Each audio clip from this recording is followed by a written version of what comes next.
Hello, and welcome to the Agency Dallas official podcast, Behind the Red Mic. This is episode 3, and the amount of times that somebody has said you'll never make it to episode 3, they were wrong. Who said that? I'm kidding, of course. Was it Megan? Yeah, probably my wife. You'll never get past episode 3. Well, look at you now. I've got a great show today with the guest, Trey Stewart. Everybody knows he's got his own podcast, and he was on the last one with us. And then I've got Brian McCauley, my right-hand man in the loan world. And then I've got Francisco Rizo, which is a great ad and agent to our office here. And we have some great topics to talk about. I think today I'm going to start with Francisco, and we're going to discuss all things real estate that he has going on in his world.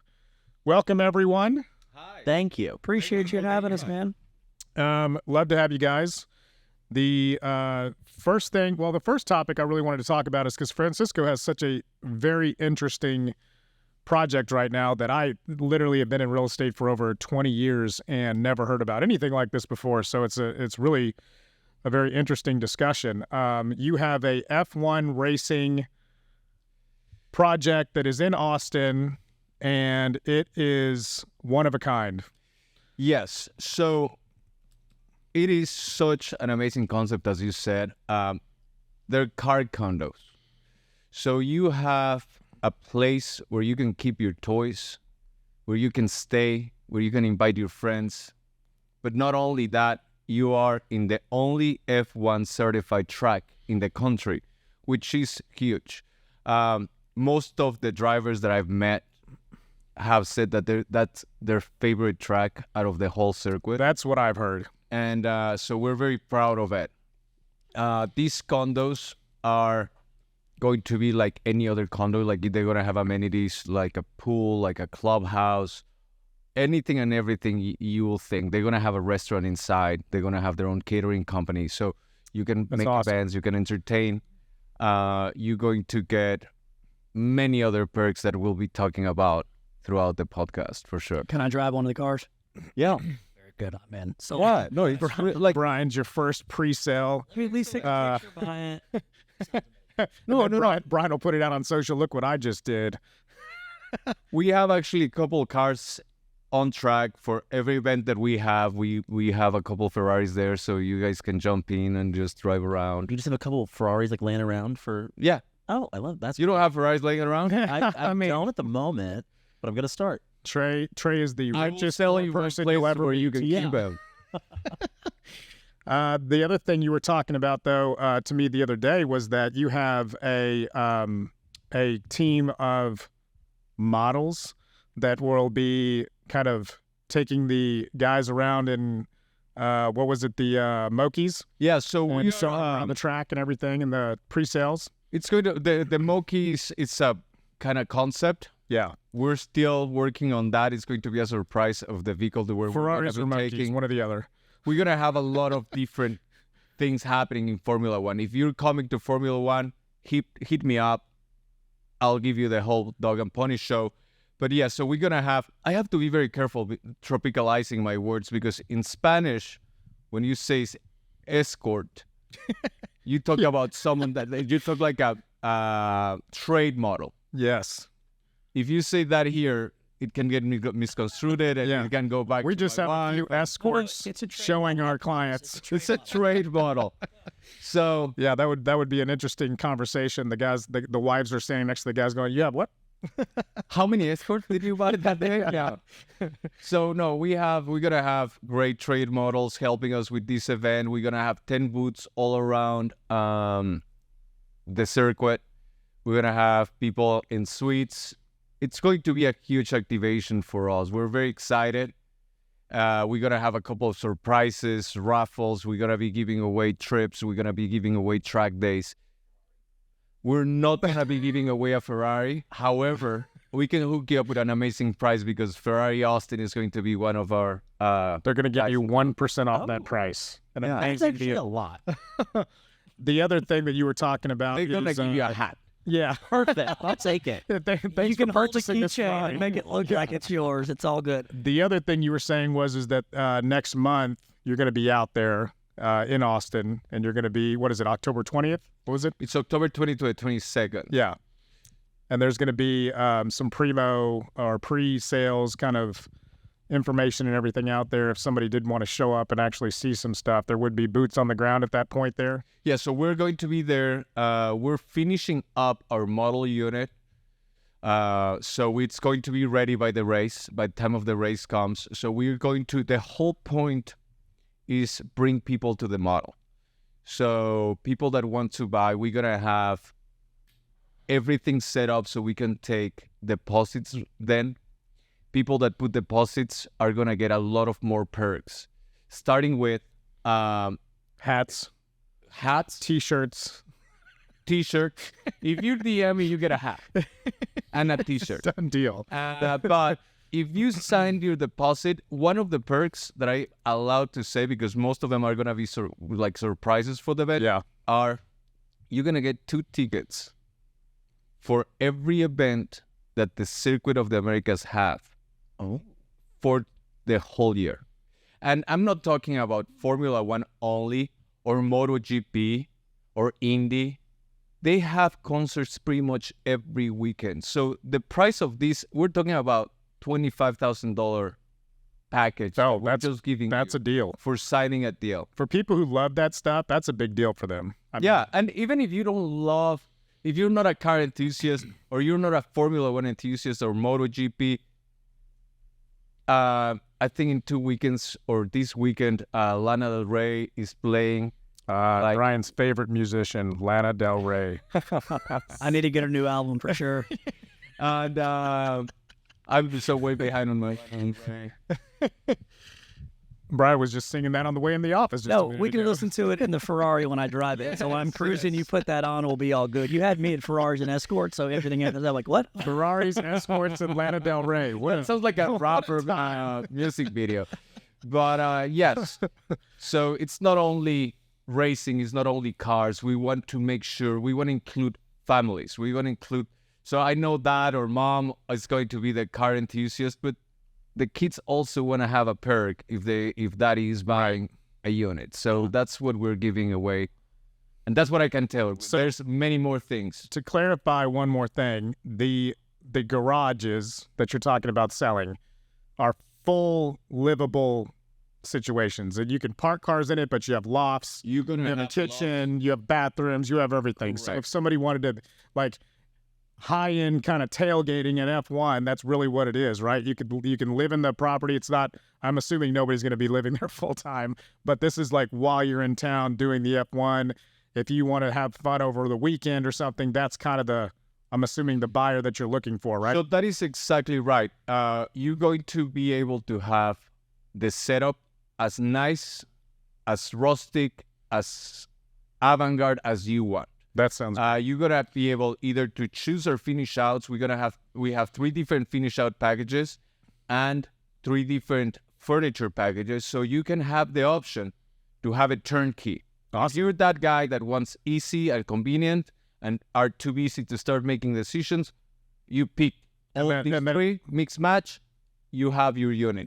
You're going to have those kind of buyers in that kind of situation for sure. So yeah, it's smart that y'all do a turnkey, nobody has to go hire an interior decorator and go to the track and pay somebody for that. It's like, here's what you can do. Done. You closed. Here's your keys. Move in. Park your cars. Yeah. Yeah. So we have that for that type of client. If you're the type of client that likes to get your hands dirty and go through every design aspect, you can do that. We can sell a shell. Yeah. And you decide what to do with it. So we cover both ends of the spectrum. Also, as you said, there are different sizes. It's the large, the extra large, and the extra large. We don't have mediums or smalls here. Texas. Yeah. How many cars does an extra large hold? Around 30. 30? 30 cars. Now we're talking. That's enough for the whole brokerage. You know what is the most crazy stuff?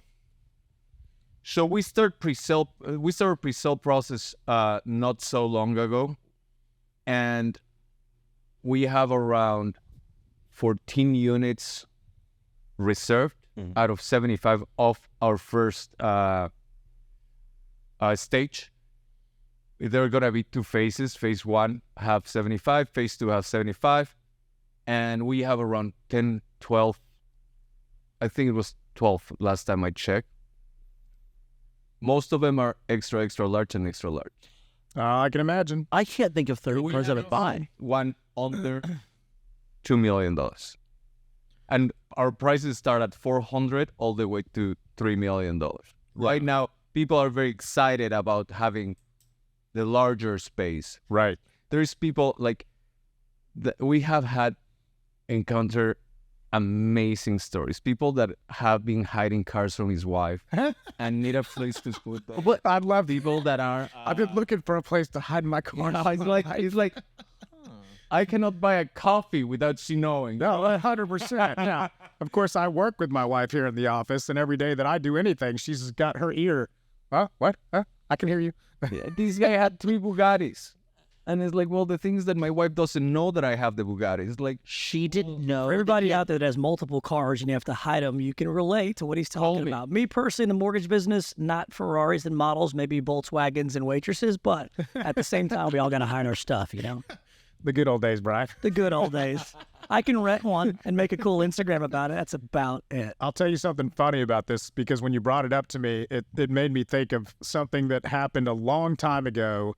I was in my early 20s, and my brother is 2 years younger than me, and he's like a big car guy just in general, loves restoring Mustangs, you know, doing all the stuff that we grew up with, Corvettes, Mustangs, Camaros, all those kind of things that you're like, those things are, you know, old and who cares anymore. He's like, no, I like doing them. That's like what we grew up with.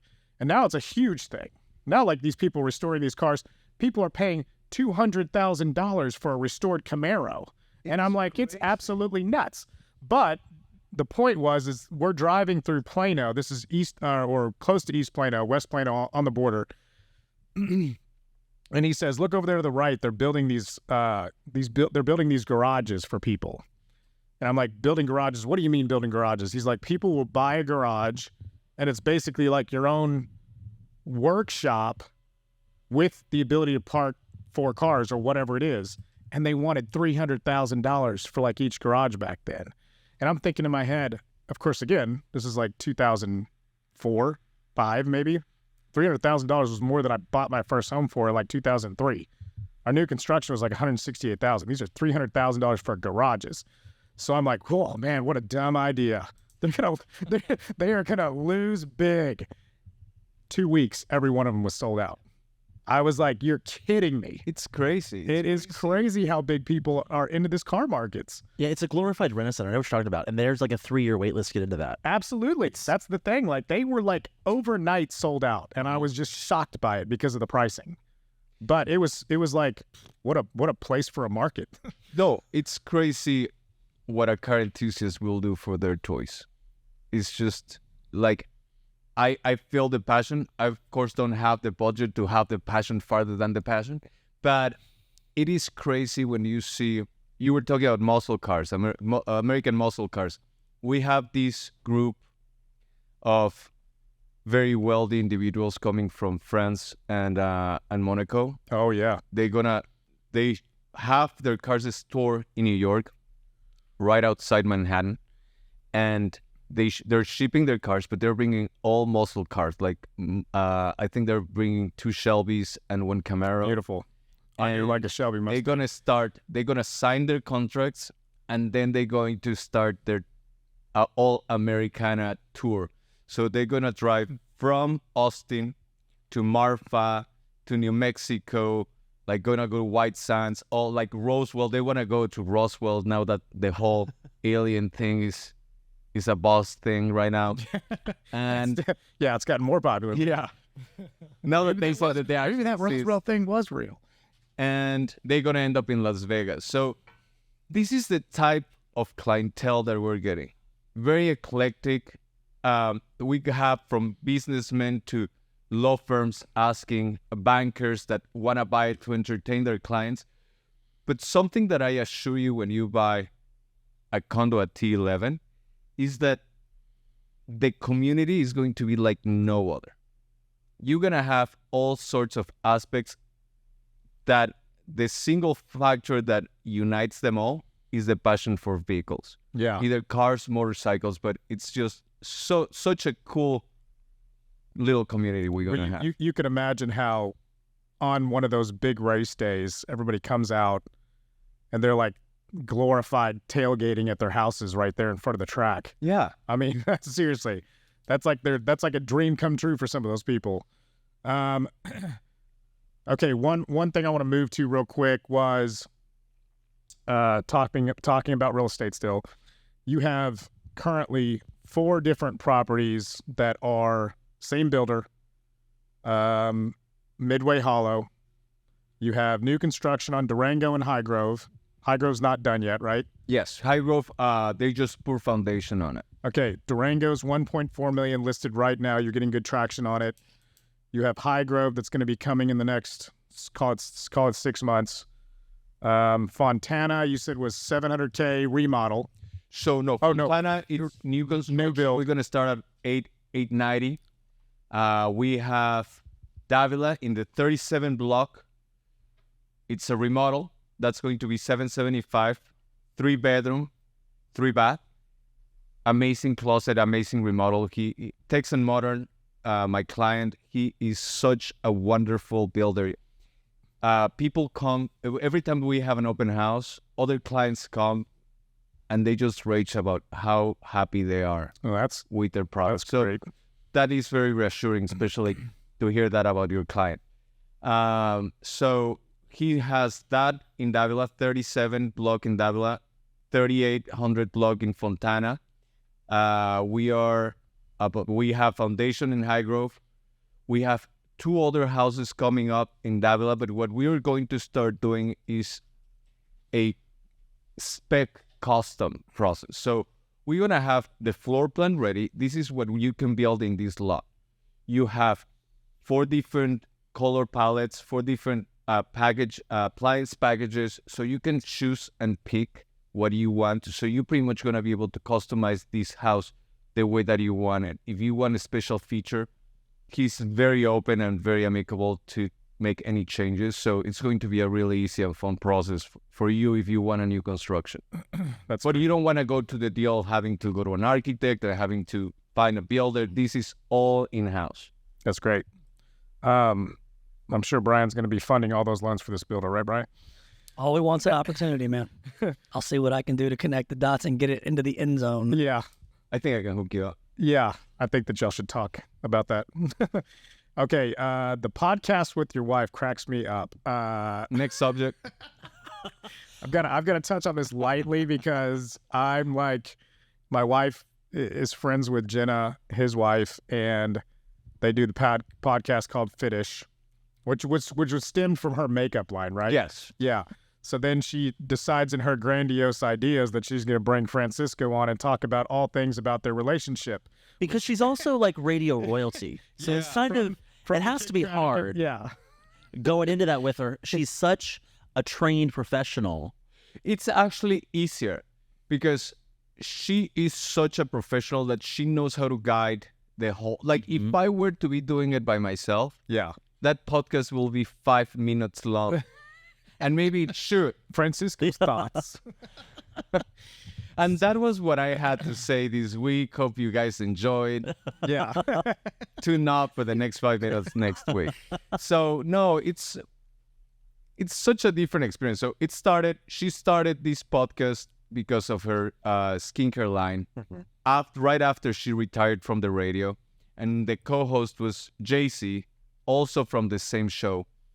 And I started just sobbing when JC wasn't able to do it. She used to call me, "Hey, do you want to do it?" Like, well, why not? And people start liking it. So I really don't know why. Well, I can tell you why. But I heard it for the first time personally. My wife's listening to it the other night when we're laying there in bed, and I'm like halfway awake and halfway asleep, but she stays up longer and works on her iPad and does things for the office and all this stuff where she can like think and all this, and she's got that playing. And I'm listening in like with one ear and I'm just giggling, trying to go to sleep because Jenna is talking to Francisco, and it reminds me so much of like how my wife and I would talk, because they've obviously got this dynamic where they're around each other all the time. They do the podcast together. He's in real estate. She's in skincare. They're both in sales, and you need to check it out. It's funny. It'll make you laugh. Jenna just is all over Francisco. A roasting of Francisco every week. That's it. That's it. That's exactly what it is. That should be the name of the podcast. That's it. I'm listening tonight. Soon as I leave here, I'm It ready. keeps me honest. Like there's one thing. Like I cannot lie or say anything that it's inaccurate because she will call that out in that podcast. Oh yeah, So- she'll like Google it immediately. And Oh yeah, yeah. No, wrong. that's a That's completely different story. Like she would not trust a fact from anyone. Like Google is her best Absolutely friend. not. Yeah, I mean, it is. Okay, so that's the Fitish Podcast. I definitely think that y'all should tune into it when you're not listening to ours.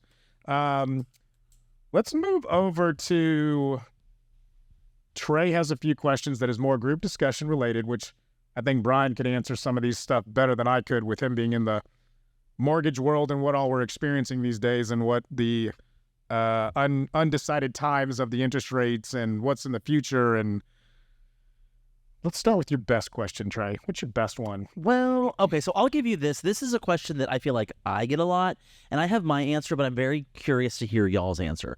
What do you say when someone says to you, when is the right time to buy a home? I think it depends upon the person's goal. I think it depends upon what they think a deal is and if it's a right fit. And I think that's different for everybody. So asking good questions up front about that is an important piece to figure out. Is it the right time for them? Not always the right time. My answer is always yesterday. Like, I wish I would have bought a house in middle school because I'd be rich now, but I didn't. So I think, you know, when you're from a financial standpoint, people are looking, you know, are houses going to get cheaper? No. No. Probably not. No. Like, go on Zillow. When was it ever cheaper? When was that house ever cheaper? I mean, if you look at just the trend in the last 30 years that anybody's been alive that's on this podcast, it's a literally a slightly jagged, straight up in the air, like somebody's just on a mountain, maybe steps one step down, 10 up, one step, 10 up. It's always continuously going up because the market's volatility is very mild for us. Literally the only thing I think on the planet right now that would affect the Dallas DFW market would be interest rates. Yeah. And interest rates have affected our market to the point of there's less activity out there in the market, but prices are not dropping. I mean, people are discounting. People are coming down on prices, not to the extent of a few percentage points, more than that. I mean, there's some people that are, like I have a house that we went under contract in University Park that's $4.3 million. We got it for $4.1 million. Now, of course, you're like, well, that's a lot of money. And I say the same thing, but that's $200,000 off. But in the grand scheme of what that house is actually under contract for, it's still only a few percentage points of the actual value. So it may be $200,000, but you're not going to find a $500,000 house that's selling for $300,000. I think what you're looking at out there is a $500,000 house may sell for $475,000 or $480,000. So it's just all about negotiations. Like nobody's like, oh my God, I got to sell this house tomorrow. Still haven't had any or seen any of those distressed properties out there where people are on the verge of foreclosure back like we had in the bust. So to answer your question, in my opinion, just on the real estate side, not the lending side, which Brian's answer is exactly perfect for, I think, anybody in the general scheme of things, is like, what is the situation for you personally? Are you about to go write a check for rent for $4,000 a month? Then go buy a house. Are you complacent where you are right now because you're moving on down the road with a 3% interest rate and you don't want to muddy the waters with going into a higher interest rate even though you don't love your house? Then that's up to you. Stay where you are or jump in there and see if maybe you can get a better deal on it. Me and Brian can talk till we're blue in the face about interest rate buy downs and seller concessions.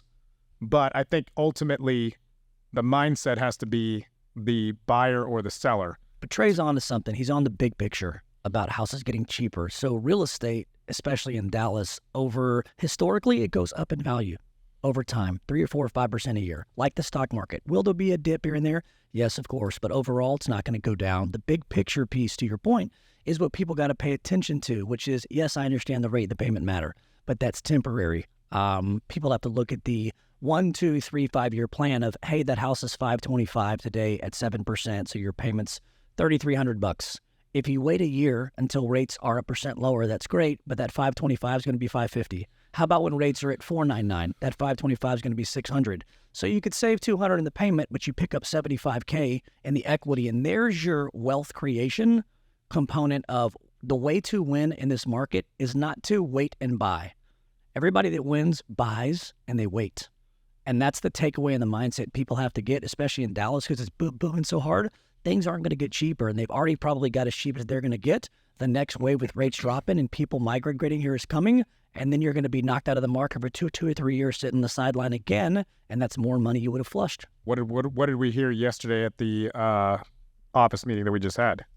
Rates are starting to trickle down.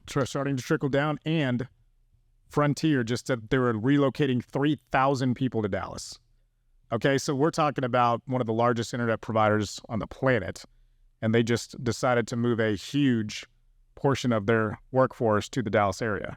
So now we're talking about that's 3,000 people that are probably going to be in the hunt for houses. Some will rent. Most will try to buy.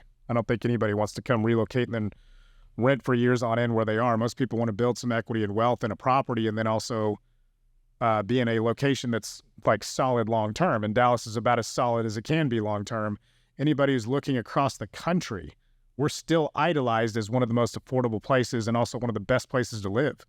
Not even just economy or pricing. It's more about like lifestyle. You know, like Dallas has everything that anybody needs as far as luxury or affordability. Well, and the key is everybody, whether you're a renter or owner, you're paying your mortgage. At some point, it's good to pay your own. And if you have to pay one right now that's a little bit higher than you want, it's okay. But the trade-off is these temporary higher interest rates are a buyer's best friend.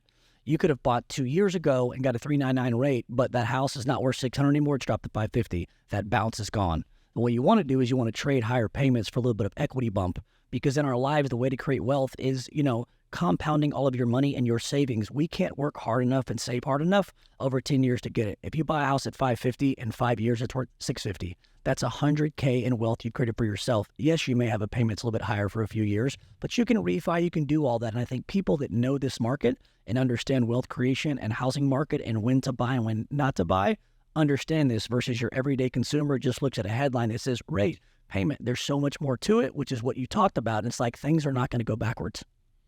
Well, they're not going to go backwards, but they also won't ever be at a point unless we have a complete collapse of the economy that goes back to what we learned from back in the 2008 to 2010 crash. And I think the funny thing about that was the correction that happened in the market after that.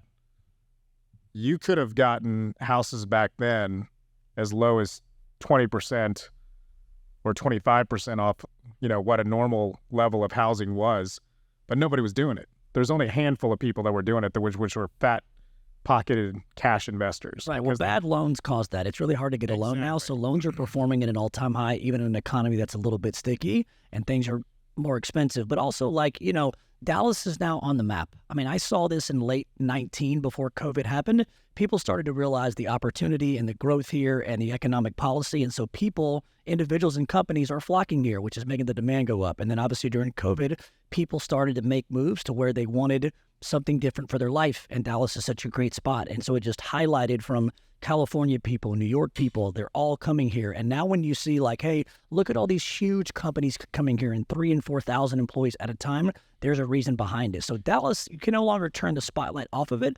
Just a matter of you got to make your move at the right time. And the deal is yesterday probably. Are things going to get slower in Dallas? Are less people going to come here? No.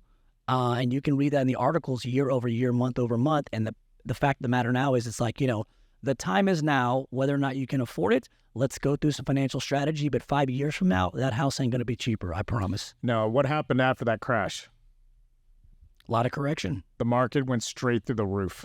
I mean, literally 2 years of a volatile market, and at the minute that everything went low interest rates, economy's recovering, everybody on the planet was trying to buy a house all of a sudden because we had 2 years of basically, what are we going to do? This is also why the housing market specific is not going to have any issues. People have good home loans right now, and so the affordability is there. But I think the way to think is, your everyday buyer thinks about rate and payment. Your person that's thinking about wealth creation is what's the trade-off in the asset? Meaning, what can I buy it for today? You don't make money off the interest rate. You make money on the appreciation of the house. And when you sell it. Right, and that's where people have to understand the trends. To your point, pull data in the past 10 years on House X in Dallas and look, and it's just a staircase up no matter what. That's the most important thing. I think if you have the data, if you have the facts, they speak by themselves. If someone is asking you whether they should buy a house or not, it's because they are thinking about it. Absolutely. You present the facts. You present, okay, so what, like we were talking about this last week, what happened in 2008, 2009? Well, the average reduction was 8%, 6%. So less than 10. I think the highest that I saw in the DFW area was some of the outskirts of town, which were like 10 to 15%. The average was somewhere around 7. Yeah, so if you know the facts and you can present, here's the prices of the houses, here's how the market has behaved. You either catch these here or you're going to catch it here, here, here, or here. Like, yes, as everybody said, you vary the house, not the rate. That is true. That's turned into such a cliche thing now. Like everybody says that, and then they're like, it's true. It's 100% true. And if you present that information to your client, that should enough create that sense of urgency. I don't want to spend too much time on this because we talked about it quite a bit, Brian. But, simple. If you're talking simple math, and we say that somebody in the pandemic got a 3% interest rate and they paid $150,000 over list, which was very common. In price points that you would be like, how did they even have the difference in these price points? 600,000, I'll go 850 and pay the difference. I mean, crazy stuff like that. But let's just say 150,000 and you get a 3% rate. Then let's say the house is $500,000 and let's make an easy monthly payment of $3,000 a month. So today, let's say that let's go back real quick. So it was 500, they paid 650. So they're 150,000 in essence underwater, but they have a great rate. Let's say somebody comes into a house that's listed right now for 550 and they can get it for 525 and the seller will give them $25,000 to pay towards their buy down. So now we've got maybe an interest rate the rate puts their payment somewhere around $3,500 a month or $3,600 a month. How long would they have to own that house to get their equity back of overpaying by $150,000 for that great rate? It's enough to put you in the grave. It would be 20 years. I mean, whatever. To your point, you can date the rate and just wait till the better one comes along. When you have a house and you're upside down in equity, it never goes away. Trade that piece. It's literally long-term hold. Right. To someday try to get your equity back out of it. There's two pieces on this. Let's say we have a $525,000 house, putting 5% down today at a rate of $699. Payment's $3,300. Okay, for everybody watching, a year from now, if you're waiting, and rates go from $699 to $599, what does the market look like, and what does that house look like, and the price? So even if you get the $599, it's not $525, it's $550. So the difference in the payment on those two is probably $20. But you're paying $25K more for the house. What happens when they drop to 5.5? Okay, you're going to save $120 in the payment, but now you've paid $50K more for the house. What about when they drop to $499 and it pushes that price to $600,000? You might save $200 in the payment, but are you the guy or the girl that paid $600 and you're like, yeah, I'm saving $200? Or you're the person that buys at $525? Now they've made $75,000 in 24 months. $75,000. Oh, meanwhile, that much different. I've refinanced during that trend. And so I didn't actually overpay $200 every month for 24 months. But at the end of the day, who cares? If I gave you $75K in 2 years and said, hey, make higher payments at $200 a month for 24 months, here's the exchange, great. So it's also about understanding this, that things aren't going to get cheaper. It's not just about the payment. Where the people that bought now, they can't do that. Then, I'm sorry, the people that buy now have the ability to get the best of both. So for like a first-time home buyer that's listening to this, can you explain why the interest rates are the way they are right now and how they trend lower and higher? Yeah, so a good takeaway on this is neither market is real. The COVID super low interest rate is not real. The hyperinflation right now is not real. Historically, it's somewhere in the middle and it'll balance. So interest rates follow inflation. So as inflation goes up, interest rates go up. As inflation comes down, interest rates come down. So here's why. Here's an analogy. So if you're a mortgage company and somebody has a $300,000 loan and their monthly payment is $2,000, they pay into a mortgage company every single month for $2,000. When you're in a steady market, the mortgage servicer, the investor knows this is what I can get for $2,000. What happens with inflation is that as the cost of goods and services and things go up, when you're a mortgage company and you're receiving $2,000 a month, they can't get the same in the marketplace for the $2,000 anymore. So they have to raise their price, aka raise their rate. So what they used to be able to get for $2,000 now costs them $2,200. So they're just raising the rate behind the scenes because they can no longer get the same thing in the exchange for $2,000. So now it costs them $2,100, $2,200, $2,300, $2,400. And the way they offset that is there is no price on home loans, it's rates. So in order for that servicer or the investor to get the same thing at $2,000 today, it's costing them $2,400. So they have to raise the interest rates, just like when milk goes from $3 to $3.50.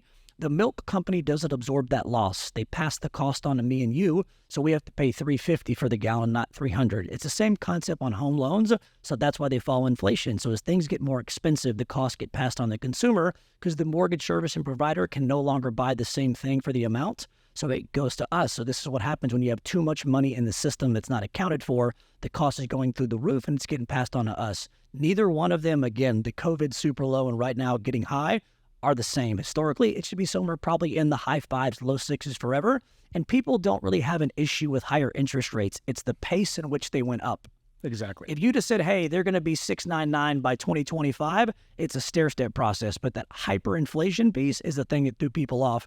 There is a good side of that, is that it's cooled things off. Anybody that was a buyer in COVID under 500,000 FHA, VA, they couldn't get a house.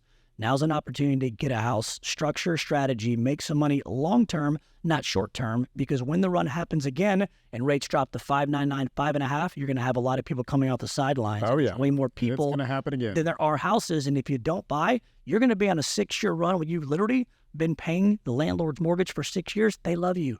You're paying down the note. They get all the tax deductions, and they get 20% appreciation. Like, that's not the way to create wealth. So I want people to understand before, after, and the why, so they understand how it fits into their financial strategy of their life. I think another simple answer to that question too, Trey, from your earlier is like, what do you say to people that ask if they should buy?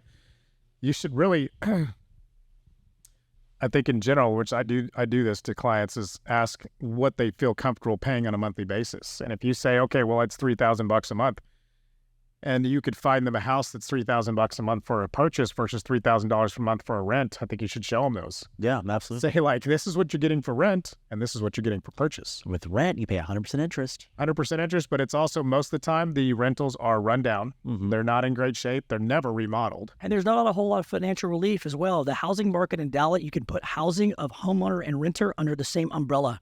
Meaning if your mortgage is $3,000, but you can get a great apartment for $1,500, I get it. No, exactly. But rent That's is exactly my right. point. It's a population thing. So when there's a bunch of humans, they all got to live. There's demand. So if you get $2,800 on rent, $3,000 on the home loan, like they're apples to apples. Absolutely. But there's not a huge discount. Why not buy, right? Correct. But if there is some fluke of a rental that's out there that you're saving all this money in renting, which I have not seen that at all. The rental market is just as high as it is for owning. I think the equilibrium right now is super close to each other. It makes no sense to rent. Well, and there's also a second piece to that. People are hypersensitive around $200. Doing this for 18 years and being a certified planner, I will tell people, like, if you really want the house, and that's probably one of the biggest investments in the purchase of your life, and you get tax deductions and great ROI, audit your bank statements. I guarantee you, I see people all the time spend $100 at Mi Casina, but they're worried about $200 on the More like payment. Uber Eats. I'm saying, hey, there's room to pinch down as a human and get more bang for your buck. We all have slush, including me over here, but if somebody's tight on $200, we'll talk about financial strategy, buy it on an ROI, but I guarantee you're looking through all their stuff. They've got an extra $100, $150 that's better served into a house, that's paying down a principal, that's going up in value than just letting it go out the window to stuff. Less small boat taxis. That's correct. Only 2, not 3. You're Get a there. house. I mean, it's literally, you cannot order food to your house now for less than $100. I mean, think if you were Correct. doing that instead of 3 times or 4 times a week, once a week, You and I have talked about this. There's good debt and bad debt for everybody that's watching. Credit card debt is the worst debt. It's not collateralized. It gets high interest rates, and it gets people in trouble. Auto debt is in the middle because the debt is at least collateralized by something, which is a vehicle. So if you get in a pinch, you can turn the vehicle in and get rid of the debt, but autos go down in value, and you don't get tax deductions on the payment. Mortgages are collateralized against something, which is the house, that goes up in value, so you make money on your money, and you get tax deductions on the payment. So people also have to look at debt from good, bad, and in the middle. There's no other debt that you and I can get. Right. To where it's collateralized on an asset that goes up 5% a year, and you get money back on the payment. I mean, just about every higher wealthy person outside of the medical field, being a doctor or an attorney or whatever, I mean, 99% of them have accumulated wealth through real estate. I mean, there's so many people that I've met over the years that bought great things early in life, you know, like a 16-unit townhome complex in Dallas in 1983, and that thing's now worth $5 million, and they paid $800,000 for it. I mean, this is the buy and wait, not the wait to buy. Exactly. Another pointed question, Trey. Let's get something really aggressive on this one. Okay, so, well, do we feel like Dallas is eventually going to hit LA pricing? Like, first-time home buyers going to eventually have to spend $1 million to get a house the way things are going? I mean, Dallas is becoming more expensive because it has hyper demand because of the people, the policy, the economics, the weather, the sports. We can go on and on. So as the demand goes up, right? Things get more expensive, but at the same time, the return on the investment sometimes is just as great. So, you know, part of being at a big city that's growing is it's very stable. There's a lot of growth. People feel safe and secure, but it does get more and more expensive. But on the flip side of that coin, it'll continue to trend up, so they'll make money on their money. So if they can look at it, too, as an investment, not just an expense, that's another way to understand the roadmap on how to create wealth. And the most recent stats that I saw, which I think we may have touched on the last podcast, but it was a shocking stat. It was like Dallas was in the top 3 markets in the United States for houses sold $10 million or higher. And that's LA pricing. Yeah, that's interesting. Yeah, because LA pricing 100% is at $1,000 a foot plus. We have some markets that do that. Preston Hollow and Park Cities, they're there. Outside of that, you've got great areas like we were talking about earlier where Francisco has some listings in Midway Hollow, M Streets, Lakewood. Those are still $500-$600 a foot. What about outside of Dallas proper itself? What are some areas that you feel like we're seeing great growth that are nice areas? Frisco has now gotten to the point where they have $5 million houses, which is crazy to me because when Brian and I were just young bucks in this world selling real estate, Frisco was entry level $120,000 houses. You now have neighborhoods that have built ultra custom luxury $2 million buy-ins, $5 million houses, and you just the reason I say it's shocking to me is because they've gotten caught up out there with some of their infrastructure. They've done amazing with their schools, but if you're doing anything on like a fun night out, you're still driving to Dallas. So Dallas is like, okay, well, if you're going to spend that kind of money, why not live in Dallas? To Trey's point, it might cost $1 million for a house, but what's the alternative? Is it expensive rent? What's causing the demand? Because everyone wants to be here. So if it gets more expensive for a house at $1 million, that says, okay, well, there's a housing problem because of a lot of people in demand. So the alternative is, I don't want to pay $1 million for a house. Cool. What's the rent? Well, it's similar to where it's now. If they're neck and neck, one actually makes you money long-term, one costs you. And the other thing about rent is like people always say like, well, I don't have to put as much down. But you think about putting first and last month's deposit plus your for first month's rent plus deposit, last month's rent. So that's $2,000 times 3. That's $6,000. If you're going to spend $2,000 in a rental, and you have $6,000 in your pocket, that means you could probably buy a $300,000 house and do a FHA 3.5% down. and be that close. Respectfully, that's a poor person's mindset. Right. And it's just a comfortable decision. Like, I'm just going to rent. People say like, oh, I don't want to worry about the expenses that comes with a house. And I'm like, you buy a $500,000 house. So if you have $5,000 to $6,000 a year in expenses, carpet, paint, touch up, an AC every 5 years here and there, if your house appreciates, let's use conservative averages, 4% a year, $500,000 house, okay? Let's say you stay there for 5 years, okay? So it appreciates at $20K a year. You keep it for 5 years. That's $100K when you sell it, you make. If you have $5,000 a year in expenses over 5 years, that's $25,000 in expenses. But you make $100, so you're net $75. Plus, you're paying into a principal, and you're going to get some of that back. I call it forced place savings. Yeah. You're forcing your money, something's good going down. Also, again, tax deductions. You get money back on your money. There's two options on the IRS. Standard deduction, which is $12,500 for single, $25,000 for married. If you make more than that or have more than that, you've got a mortgage that's, $3,000, that's $36,000 a year. You probably have $18,000 in interest. So what happens is, as opposed to taking the standard deduction of $12,500, you take the mortgage interest deduction of $18,000, and now your taxable income is not $100K, it's $82K. So you actually get money back on the payments, where with rent, it doesn't go towards anything, and you get nothing back. But these are things people need to know when buying a house, because they matter. And that's honestly where most people are able to get out of property to go into another property, is take the equity and move it. It's a compounding effect. Your primary residence, and I'm quoting this as a personal tax code that I know was given to me by my CPA, so I think I can repeat it. $500,000 in equity as your primary residence is not taxed. If you have $1 million in equity, you're going to pay taxes on $500,000. If you have $300,000 in equity and you're moving it to another property, there's no tax implications for a primary residence. So you think about how, like, somebody does stay in a house for 5 as a married couple, 250%. That's correct. Mm-hmm.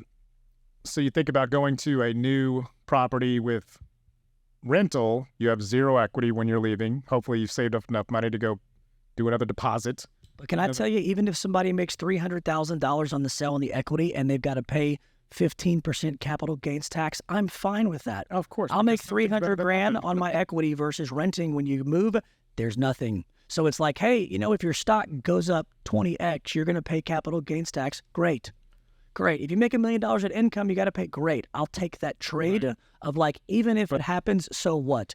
Your equity on your rent is goose egg. Yeah. And then in this market, I think that is our biggest job as real estate agents.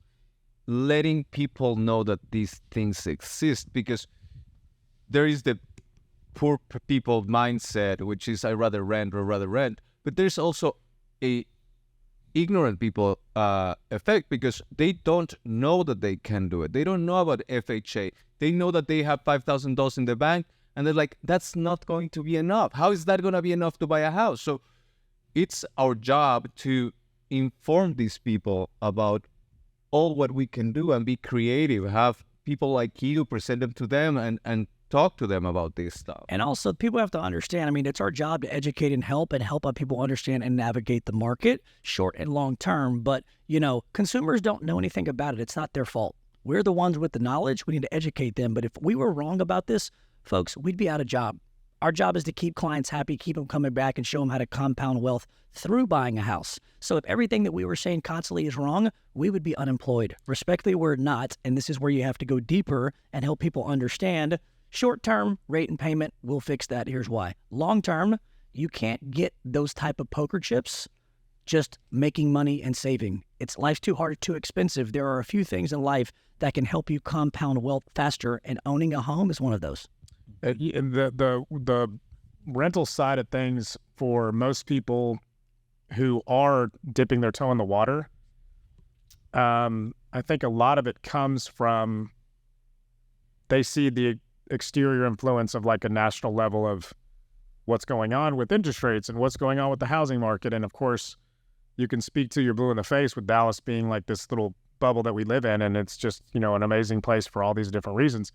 But if somebody starts to dip their toe in the water and look at the housing that's available on the market right now, and if they did have somebody like me or you that's going to walk in and say, here's all the benefits, here's your negative, one thing, rates, we can solve it. The solve is buying it down for the short term. Everybody knows in the next 2 years they're going to be lower. 3 years they're going to be lower. So the short term for them is still fixed. The long term, who knows? Who knows what's going to happen with rates and real estate markets and all this stuff? If you're going to repeat history, then it's going to be just fine. There's not going to be any issues. Right. And that's what you really have to go off of. You have to go off of history repeats itself. And we've been doing this long enough to where we've seen these little dips, and the cycle always comes out like a firecracker. And home ownership is a privilege.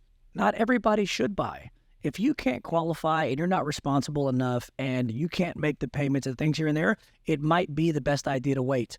Wait 6, 12 months, run a budget, save up money. But for those that can, they're just wondering if they should. This is where we have to come in and say, hey, look at everything else and let's make an educated decision together. But nobody talks about, hey, this house in 2016 is now worth this. This is how much money you'd have made. Paid down. Here's your ROI. This is what your cash net worth and your net worth would be.